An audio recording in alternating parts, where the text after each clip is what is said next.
I'm sure all of you have heard about startups and unicorns. Startups are something very close to my heart. I have worked with a number of startups over time as a legal consultant and also have helped them grow. I tried to create a startup myself, but I failed. And in a twist of fate, now I teach a course on establishing startups in India and also another course on business history of India. I have been related with startups across these varied roles. I thought it would be most fitting if I spoke on what would we need from the next generation of entrepreneurs in India, which hopefully includes someone sitting among you. So, I stand today to speak about a compilation of ideas which I have gathered across multiple roles throughout the years.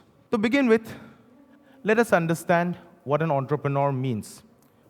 An entrepreneur, according to ChatGPT, is a person who sees an opportunity, takes a risk, and builds something of value, usually a business. Some qualities which may expect in an entrepreneur are risk-taking abilities, innovation, and resilience. Historically, these qualities have been the defining features of Indian business. We all know about jugaad, or the ability to come up with solutions with limited available resources as one of the standout features of Indian businesses. While today, jugaad may have attracted international attention, it would be key for us to understand that frugal and innovative ventures hold a key role in the Indian economy and have helped it grow in the post-independence period. It's important to understand that solutions to daily problems which we see in the Western countries may not be a right fit for India. A simple example, which we may have all seen, is the unique door-to-door garbage collection system in India. This was an idea which was present in developed countries across the world and has worked efficiently for a very long period of time. I imagined, why do we not have such a system in India?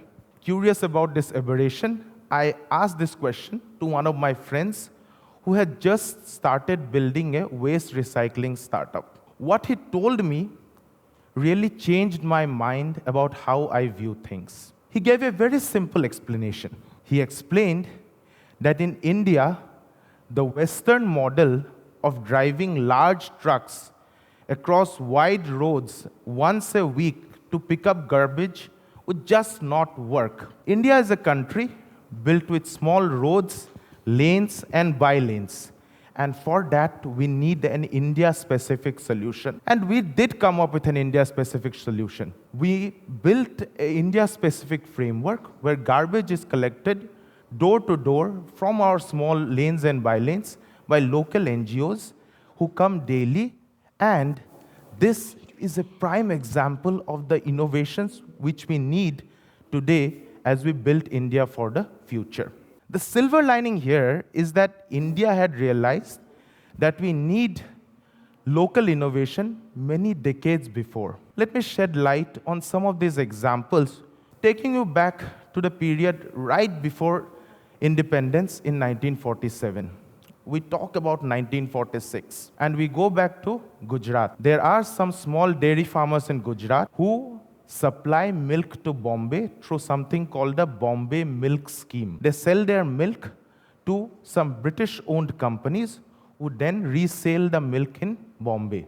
Maximum profits were derived by these companies which were acting as intermediaries. So the farmers had to come up with a solution. They came up with a cooperative, purchased milk directly from the farmers, and intended to bypass these British companies running the Bombay Milk Scheme. Today, this small startup cooperative is one of India's most well-recognized multinational brands and is a globally respected brand called Amul. This cooperative movement, which started with Amul, has been replicated across India. In our hometown Guwahati, we have Purobi Dairy, which has also been built on the same model. Post independence also, we see a number of different examples. Lijjat Papad was built by a group of 7 women in a Bombay suburb who had no money, but they had a desire to be self-sufficient and to grow a business. They took a loan of 70 rupees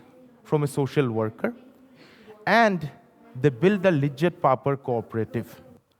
Today, these cooperative, the Lijjat Papad cooperative, consists of more than 45,000 women across India, works in 16 states, and has a turnover of over rupees 1,500 crore per year. This trend of innovation was not limited to small-scale industries only. The Indian 100cc bikes, they are extremely fuel efficient, and they are market leaders in developing countries across the world. And as we fast forward to today, the moment we talk about entrepreneurship and startup, the discussion moves to what is the next big app which we can build, how can we secure funding, and how can we become the next unicorn. While we are certainly on the path to building great apps, we need to understand that all big breakthroughs take time, and there are decades of background work which go behind a milestone or a breakthrough. We all know about OpenAI, which created ChatGPT. And the first version of ChatGPT was released 5 years ago. This model of ChatGPT, which was released by OpenAI, also involved decades of work on large language models. While I do not discourage you from building the next big app, we need to understand that a number of Indian startups have failed because they tried to do too many different things too soon. What we really need to solve today, what are the India-specific problems that an Indian entrepreneur needs to solve? We need to take lessons from the past to know what we did right and how we can learn and innovate from these experiences in the present. You may need to broaden your understanding about the problems which need solving in India and the opportunities which may be there for the person who are successful in tackling them. You may find it interesting to know that a leading venture like Phool, which we know through its incense sticks and incense cones, was built on an idea which was received by its founder while walking through the ghats of Kanpur when he saw discarded temple flowers lying across the ghats. So, like he did, the next step is to identify the problem which we want to solve. And it is here where our approach needs changing. Does the problem that we want to solve need an app, or does it need some other work? It would be of immense help for India if its next generation of entrepreneurs decide to tackle problems head-on with their solutions instead of depending only on apps to solve them. If you're thinking that's going to be tough, let me tell you, you have enough support both from the government as well as from entrepreneurs who have dared to take up this challenge before. How do we move ahead from here?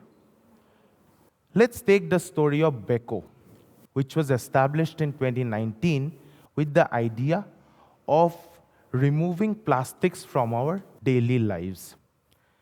They also wanted to make these eco-friendly products affordable because they believed in the principle that eco-friendly does not mean expensive. Today, Beko products, including their eco-friendly bamboo tissues, natural detergents, and green garbage bags, are a hit across customers across India.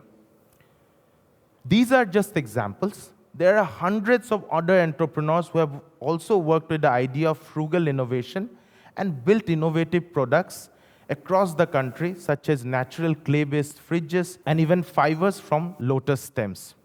Fortunately, we also have initiatives which connect these innovative founders like the Honeybee Network. At this point, I'd like to clarify that it's not important that every entrepreneur only needs to do frugal innovation. What we need to understand that it would be of immense help if the products that we create or that we sell are accessible and affordable for a large group of Indian citizens. So I hope that I have been able to at least spark a tiny flame in the hidden entrepreneur in you, and I hope that I will seeing the founder of the next Beko or Zoho among you.